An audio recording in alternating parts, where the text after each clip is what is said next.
Benemérita Universidad Autónoma de Puebla, Facultad de Derecho y Ciencias Sociales. Materia Victimología. Profesor Roberto Quintana Roo Prieto. Alumna Ivette Magali Espinosa Ochoa. Actividad 9.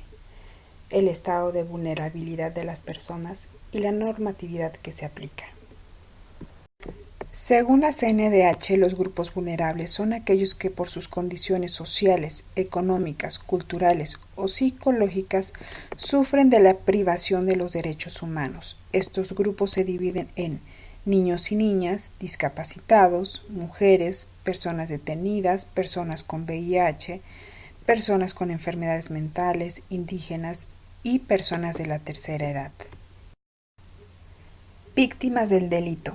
Las víctimas consideradas como las protagonistas olvidadas dentro de los sistemas de justicia quedan aún sujetas al desamparo institucional, situación que en un Estado de derecho y por humanidad no puede tolerarse.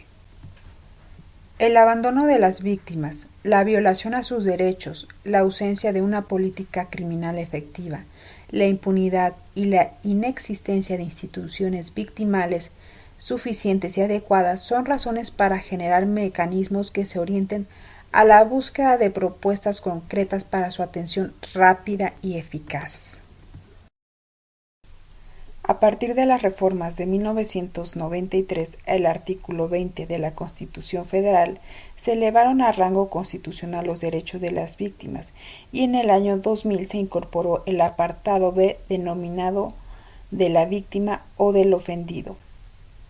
En la actualidad, los servicios victimológicos que se proporcionan por algunas instituciones públicas o privadas son insuficientes y en algunos casos deficientes. Existe una amplia variedad de convenios, instituciones o acuerdos administrativos, además de leyes penales sustantivas y adjetivas y leyes orgánicas de las Procuradurías de Justicia y leyes especiales sobre la materia, lo que ha generado que la prestación de servicios victimológicos no sea uniforme y por lo tanto la vigencia de los derechos de las víctimas y del delito y su aplicación sea ineficaz. Proporcionan atención preferentemente a víctimas de violencia familiar y delitos sexuales, descuidando a las víctimas de delitos violentos. En el informe publicado por la UNICEF, denominado El Estado Mundial de la Infancia 2001, se señala que son 3 las grandes amenazas que ciernen sobre la niñez, las cuales son la pobreza, los conflictos armados y el SIDA. El 20 de noviembre de 1989, la Asamblea General de las Naciones Unidas aprobó la Convención sobre los Derechos del Niño, que son la CDN. En México entró en vigor el 21 de octubre de 1990. Se trata de un instrumento que reconoce todos los menores de 18 años como sujetos plenos de derecho. A partir de esa fecha, 190 países han ratificado dicha norma. ¿Pero por qué es importante dicha normatividad? ¿En qué consiste? ¿Para qué sirve? Al haberla ratificado 190 países, se ha convertido en un instrumento internacional de protección de derechos humanos de mayor consenso que ha suscitado entre los Estados miembros de las Naciones Unidas, además de ser un esfuerzo muy importante de codificación. Antes la dispersión normativa en materia de derechos subjetivos para la infancia era enorme. Ahora contamos con un conjunto de derechos y garantías fundamentales para los niños y niñas que a la vez se traduce en un importante catálogo de obligaciones para el Estado, la familia y la sociedad.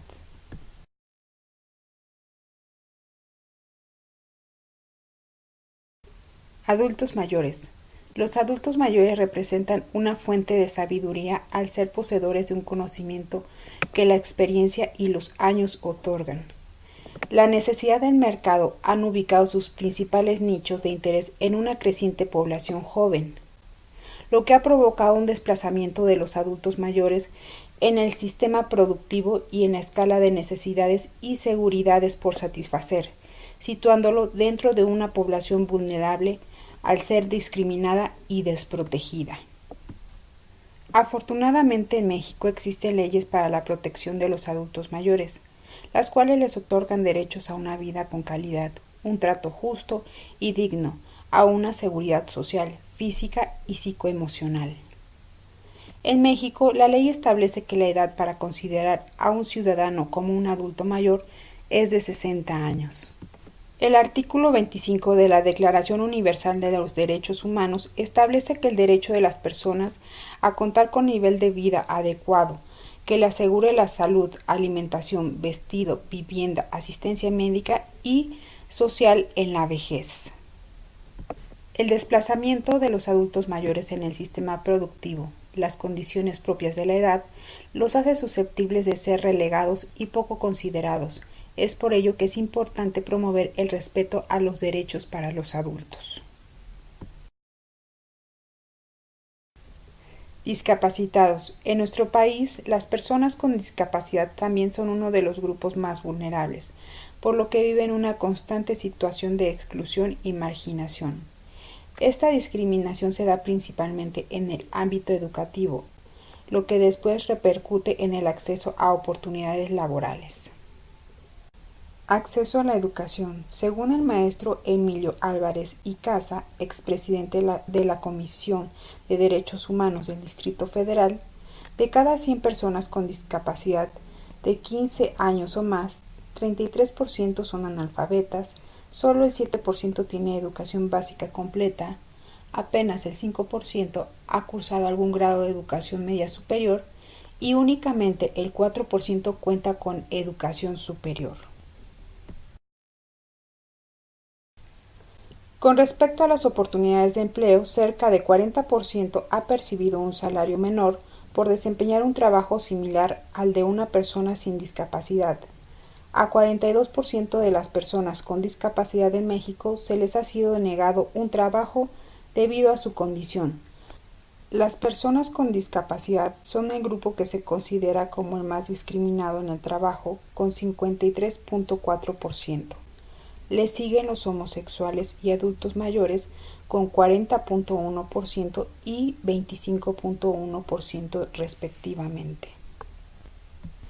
Desafortunadamente en México el 41% de los ciudadanos opina que las personas con discapacidad no trabajan tan bien como los demás. Lo que muchos no saben es que con los apoyos adecuados las personas con discapacidad pueden aprender, trabajar e incluso destacar laboralmente, para de esta forma hacer valiosas aportaciones a la sociedad. Grupos vulnerables que son miembros de pueblos y comunidades indígenas. De acuerdo al artículo 2 constitucional, un pueblo indígena es aquel que desciende de poblaciones que habitan en el territorio actual del país al iniciar la colonización y que conservan sus propias instituciones sociales, económicas, culturales, políticas o partes de ellas. ¿Pero qué es una comunidad indígena? De acuerdo al artículo 2 constitucional, la comunidad se caracteriza de la siguiente forma. Son comunidades integrantes de un pueblo indígena aquellas que forman una unidad social, económica, cultural, asentada en un territorio y que reconocen autoridades propias de acuerdo a sus usos y costumbres. Los factores que lo colocan como un grupo vulnerable son ingresos bajos o nulos, analfabetismo o grados bajos de escolaridad, aislamiento de servicios médicos, niveles muy altos o altos de marginación, desnutrición, pobreza extrema y moderada, y aislamiento de autoridades estatales. El 43.4% de la población indígena está ocupada en actividades del sector primario, el 25% de la población no obtiene ingresos y el 56% gana menos de 2 salarios mínimos.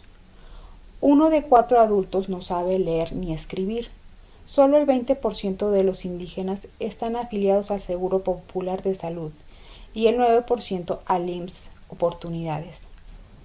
El 99% de las poblaciones indígenas tienen un nivel de marginación alto o muy alto. Portadores de VIH. En México y el mundo, la prevención y tratamiento contra el SIDA ha tenido buena respuesta, lo que deriva en su disminución en 25 países, según datos de 2012 de Unisida. Esta información demuestra que si los gobiernos toman las medidas adecuadas, la epidemia más importante del siglo XX puede controlarse y evitar un crecimiento exponencial.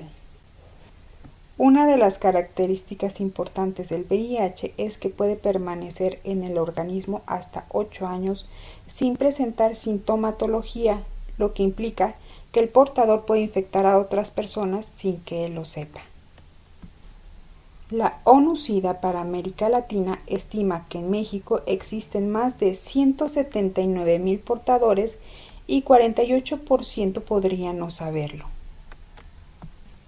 En el contexto del Día Mundial de la Lucha contra el SIDA, que se conmemora este 1 de diciembre, resaltó que la población joven presenta un mayor riesgo de padecer nuevas infecciones. En México, los grupos más afectados son los más vulnerables, como son los hombres que tienen sexo con hombres, usuarios de drogas, trabajadoras y trabajadores sexuales. A nivel nacional e internacional, el acceso a los retrovirales ha mejorado.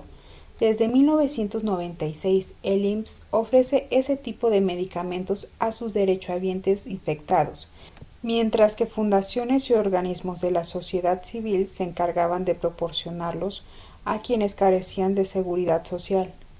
Desde 2003, estos los reciben a través de la Secretaría de Salud, mediante el Fondo de Protección contra Gastos Catastróficos del Seguro Popular.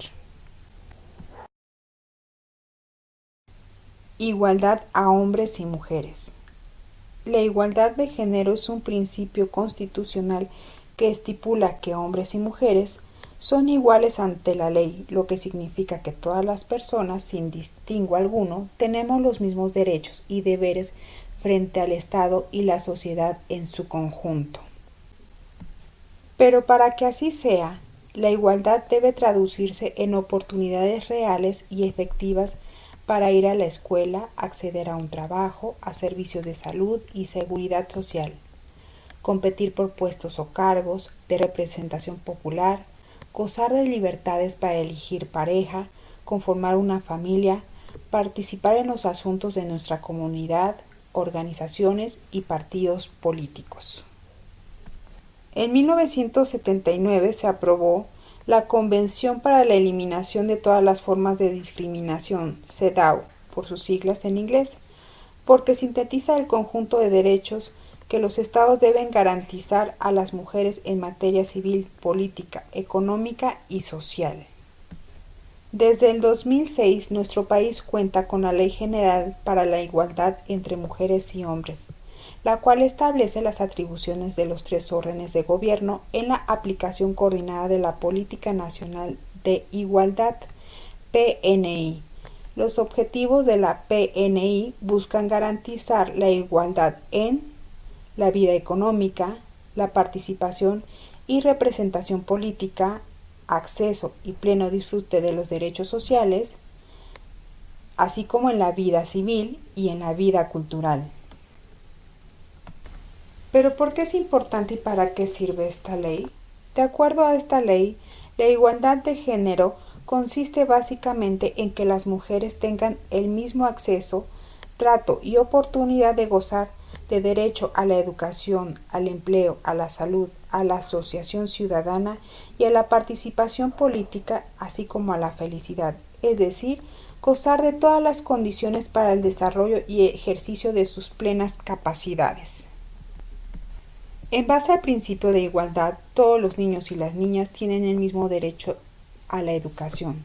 Sin embargo, las condiciones económicas y las creencias familiares favorece para que los niños asistan mayormente a la escuela, desfavoreciendo así a las niñas.